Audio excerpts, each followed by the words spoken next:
বন্ধুরা তোমাদের বাংলা আজকে যেটা দেওয়া ছিল এসডব্লিউ সেটা তোমরা কমপ্লিট করছো না? এখন সকালে কমপ্লিট হয়েছে। এখন এই যে আমাদের 43 44 45 পৃষ্ঠা আমরা এখানে বসে পড়লাম, সুন্দর করে রিভিশন করেছি। সেটা থেকে এখানে 10টা আইটেম দিয়েছি। কয়টা আইটেম? 10টা। এটা আমরা পারবো না? পারবো। এখন আমি যদি প্রপারলি সুন্দর করে রিভিশন করি পড়ি তাহলে আমার কি ক্লাস টেস্ট আসলে সেটা পারা উচিত না উচিত না? উচিত। শুধু আমার খেয়াল রাখতে হবে, এখানে ভালো মতো খেয়াল করতে হবে। আবার একটু শুনে নাও যে আমি লেখার মধ্যে কোনো অপারেটিভ কাটাছেড়া করবো না। আমি লেখার মধ্যে বলেও কোনো অপারেটিভ কাটাছেড়া করবো না। প্রশ্নে কি লেখা আছে, কি চেয়েছে সেটা আমরা খেয়াল করবো। তার মানে আমাদের সিস্টেম কি? বাংলা পড়া সেটা আমার লেখা, আবার ইংরেজি পড়া সেটা আমার লেখা। তাহলে এর ক্ষেত্রে কি আমাদের সর্বোচ্চ পাওয়ার সুযোগ আছে না? কি বলেছি? বাংলা এবং ইংরেজিতে সর্বোচ্চ পেলে কি পুরস্কার? কলম। কলম তোমার পেতে চাও সবাই? সবাই পেতে চাও? যদি সবাই পেতে চাও সুন্দর করে ক্লাস টেস্টটা ভালো হাতের লেখা দিয়ে ভুলেও খাতার মধ্যে একটা অপারেটিভ কাটাছেড়া করা যাবে না। যারা অপারেটিভ কাটাছেড়া করে তারা কি খায়? গোবর খায়। তার মানে আমরা কি গোবর খেতে চাই? সুন্দর করে লিখবা? ওকে, থ্যাংক ইউ। তাড়াতাড়ি লিখে নাও, দ্রুত লিখে নাও, দ্রুত।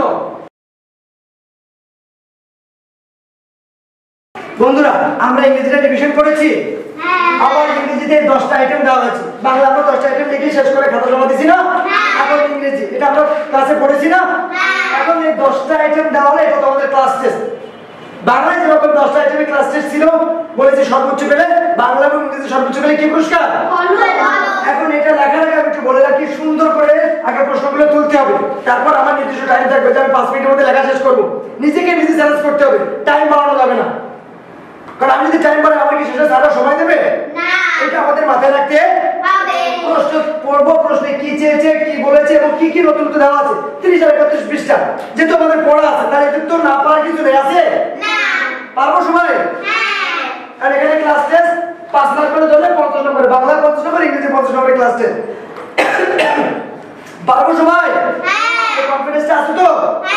একজন স্টুডেন্টের জন্য সবথেকে বড় প্রয়োজন হচ্ছে তার কনফিডেন্স, যে আমি পারবো, আমি যা শিখেছি, আমি যা পারি সেটা সুন্দর করে আমি লিখবো। ভয় পাওয়ার কিছু নেই। ভুল হতে পারে, আপনার বাড়িতে অনেক মানুষের ভুল হয় না, যারা বড় তাদেরই তো ভুল হয়, হয় না? ঘটানো যাবে না, ভয় পাওয়া যাবে না। আমি সুন্দর করে লিখবো, আমার খেয়াল রাখতে হবে আমার জন্য ভুল না হয়। আর লেখাটাকে কি বলেছিলাম? অপারেটিভ কাটাছেড়া করবো মনে আছে সবাই? এখন 5 মিনিটের মধ্যে উত্তরটা লিখে দিতে হবে। ওকে, মনে থাকবে? Thank you. বন্ধুরা আমরা জানি সৃজনশীল অঙ্ক সবসময়ের জন্য কি গুরুত্বপূর্ণ, তাই না? যেহেতু এখন কারিকুলামের কিন্তু আগের প্রসেসে চলে আসছে, এখন সৃজনশীল অঙ্ক কিন্তু 3, 4, 5 এগুলোতে কিন্তু আমাদের সৃজনশীল অঙ্ক ফেস করতে হবে। তা আমি যদি প্রপারলি এই বিষয়টাকে বুঝি তাহলে কি আমার জন্য কাজটা কঠিন হবে না? ডাল ভাত, একটা জিনিস বুঝলে ডাল ভাত, কিন্তু আমরা যখন না বুঝবো তখন আমাদের কাছে সেটা কঠিন হয়ে যাবে। কেন জানো? আমরা মনে করি কঠিন, আমাদের চিন্তা চেতনা থেকে কঠিন আছে এই জন্য, কিন্তু প্রপারলি যদি সেটা খেয়াল করি এবং সেটা যদি প্রশ্ন পড়ে বুঝে দেখি কি আছে তাহলে আমাদের কাছে সেটা কঠিন থাকবে না। এখানে দেখো ভালো করে প্লিজ লেখা স্টপ করে মন দিয়ে সারা কথা শোনো। তুমি একটা বুঝতে পারলে 1000টা করতে পারবা। নিজাম সাহেব 1000 টাকা নিয়ে বাজারে গেছেন, নিজাম সাহেব নিয়ে একজন ব্যক্তি, উনি 1000 টাকা নিয়ে বাজারে গেছেন, উনি গরুর মাংস কিনেছেন আর কিনেছেন কি মুরগি কিনেছেন।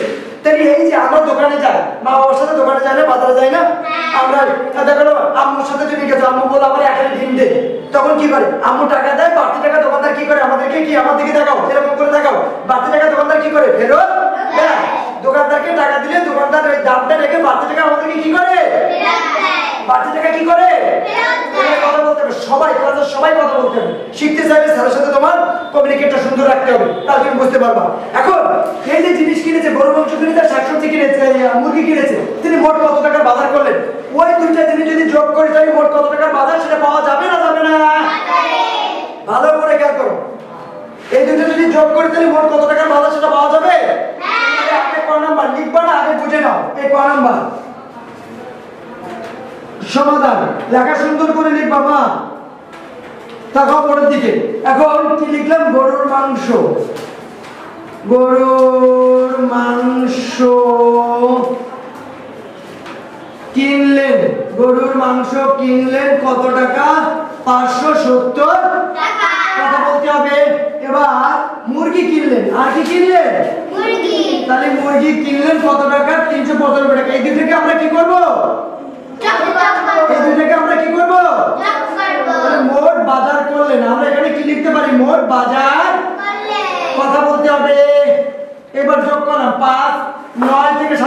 কর গণনা করতে হবে ভালো করে শোনো তুমি যোগ বিয়োগ পারো তারপর গণনা করবে তোমার ভুল হবে না হাতেরটা পাশে লিখবা তখন আর ভুল হবে না 9 থেকে 7 যাবে 10 11 12 13 14 15 16 17 না 9 থেকে 7 বার ভুল হয়েছে না 10 11 12 13 14 15 16 9 থেকে 7 বার বলতে যে কত হয়েছে 16 6 হাতে আমার হাতে যদি থাকবে সেটি পাশে লিখে রাখতে হবে হাতেরটা যে পাশে না লিখে রেখে সে গোবর খায় সে আছে পচা তার মানে এখন দেখো 3 থেকে 4 5 4 কত 9 তাহলে সে কত টাকার বাজার করেছে কত হলো 965 টাকা নট 75 965 টাকার বাজার করলে টাকার বাজার করলে এটা গেল ক নাম্বার শেষ এখন আমরা যাব খ নাম্বার খ নম্বরে বলেছে বাজার সাথে তার কাছে কত টাকা রইল ওমা এখন নিয়মটা আরো সহজ হয়ে গেল তিনি কি নিজাম সাহেব বাজারে নিয়ে গেলেন বা শুধু লিখি বাজারে নিয়ে গেলেন নিজাম সাহেব না লিখে যদি লিখি বাজারে নিয়ে গেলেন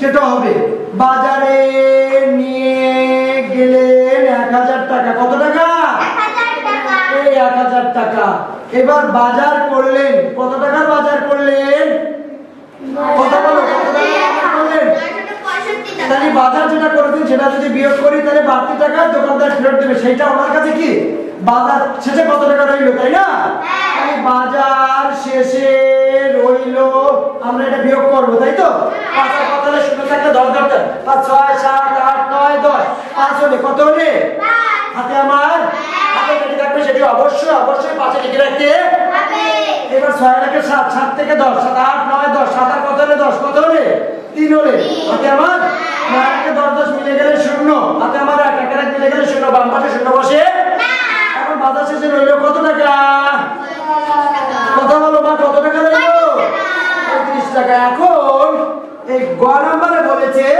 এটাকে গাণিতিক বাক্যে প্রকাশ করতে বলে এই সমস্যাটাকে কিসে প্রকাশ করতে হবে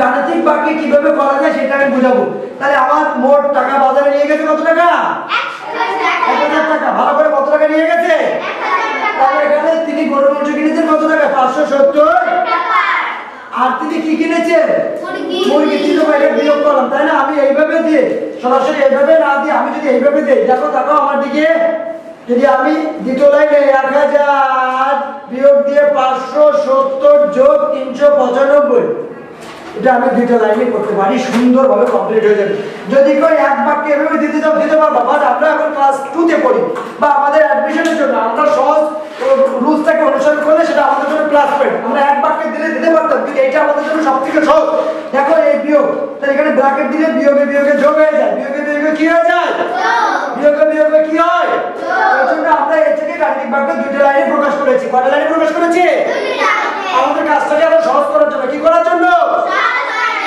পিতা ও পুত্রের বয়স দেওয়া আছে 58 বছর 2 বছর আগে পিতার বয়স ছিল 43 বছর যদি আগের বয়স দেওয়া থাকে বয়স সংক্রান্ত অঙ্কে তাহলে অবশ্যই বর্তমান বয়সটা বের করতে হবে পূর্বের বয়স দেওয়া থাকলে অবশ্যই বর্তমান বয়সটা বের করতে হবে এবং এক্ষেত্রে যোগ করে এবং অঙ্ক করতে হবে কি করে অঙ্ক করতে হবে যোগ করে তাহলে এখন যদি ক নম্বরে যাই দেখো এখানে আগে লিখবো কি লিখবো যখন ওই কথাটা লিখবো 2 বছর আগে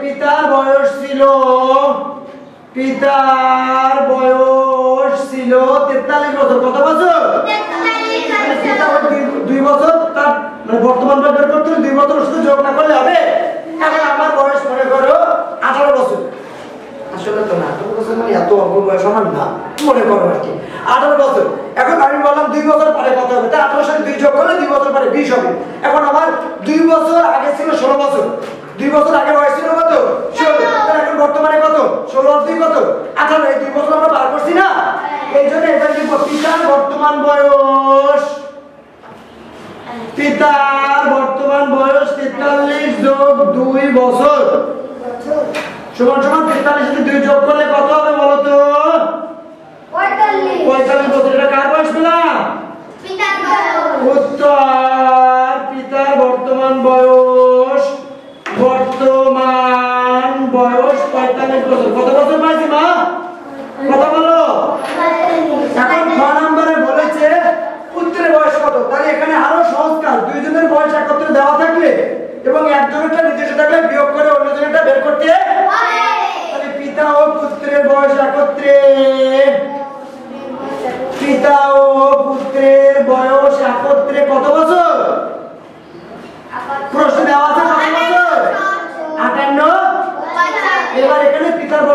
পাইছি না আমরা? পিতার বর্তমান বয়স কত বছর পাইছি বলো? এই 45 বছর যে পেয়েছি, এই 45 বছর এখানে একটা জিনিস লিখতে হবে, কর্ণমতে। কি লিখবো? এইটা যে আমরা পাইছি কোথা থেকে পেয়েছি? কর্ণমতে পেয়েছি না? এই জন্য অবশ্যই অবশ্যই অবশ্যই কর্ণমতে কথাটি লিখতে হবে। এইবার এটা যদি আমরা বিয়োগ করি তাহলে কার বয়স পাবো? কথা বলো, কার বয়স পাবো? পুত্রের বয়স। 5 আর কত হলে 8, 6, 7, 8, 3 হলে 4 আর কত হলে 5, 1 হলে 13 বছর। তাহলে পুত্রের বয়স কত বছর পেয়েছি? কথা বলো, পুত্রের বয়স 13 বছর পেয়েছি। কত বছর পেয়েছি? গুড। গ নাম্বার প্রশ্নটা একটু ভালো করে পড়ি, কি বলেছে, ঝামেলা আছে কিনা দেখি। 3 বছর পরে পিতা পুত্রের মোট বয়স কত হবে? আচ্ছা, 3 বছর পরে যদি পিতার বয়স বাড়ে, পুত্রের বয়স বাড়বে না একই থাকবে? বাড়বে না? ভালো করে বোঝো, এখানে কয়জন পিতা পুত্র? কয়জন? দুইজন। আগে লিখবো পিতা পুত্রের বর্তমান বয়স। পিতা পুত্রের বয়স 31। পিতা ও পুত্রের বয়স 31। পিতা ও পুত্রের বয়স 31 কত বছর? 58। কত বছর পরে দেওয়া আছে? 3 বছর পরে বলেছে না? 3 বছর পরে বয়স হবে, কি করবো জানো? 58 সাথে যোগ 3 যোগ 3। কেন? কারণ যদি শুধু পিতার বয়স 3 বছর পাবে, এখানে কয়জন আছে? দুজন আছে, এজন্য সংখ্যাটা আমি কয়বার যোগ করেছি? 2 বার। পিতার বয়স 3 বছর মানে পুত্রের বয়স 3 বছর পাবে না? এবার এখানে আমরা লাভ করব, 58 কে 3 দিয়ে যোগ করব। 8 আর 3 11, 61 হাতে আমার 1 হইছিল এটা। এবার এর সাথে 3 যোগ করব, কত হলো? 64। তাহলে কত বছর হবে? 64 বছর। উত্তর কত বছর হবে? উত্তর 64 বছর হবে। Thank you so much. কত বছর হবে? 64 বছর। বলো, এখন বলো তো সবাই, সৃজনশীল অঙ্ক কঠিন না সহজ?